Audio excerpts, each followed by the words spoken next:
একটি হাঁসের বাচ্চা রাস্তা দিয়ে হেঁটে যাচ্ছিল।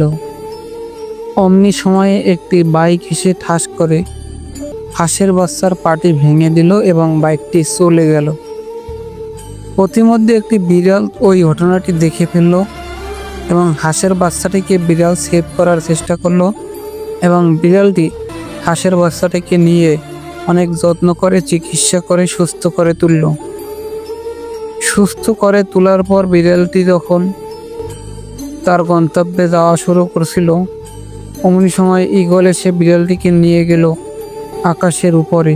তারপরে তাকে ঠাস করে পানির ভিতরে ফেলে দিল। এই ঘটনা হাঁস কোনোভাবেই সহ্য করতে পারল না, কারণ হাঁস তো জানে তাকে বিড়াল বাঁচিয়েছে। এরপর হাঁস বিড়ালটিকে পানির ভিতর থেকে সেভ করলো।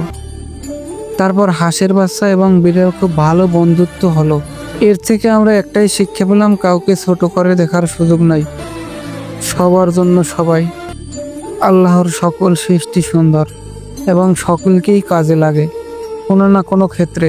আসুন আমরা এই গল্পটি থেকে শিক্ষা গ্রহণ করি, সকলের বিপদে আপদে এগিয়ে আসি।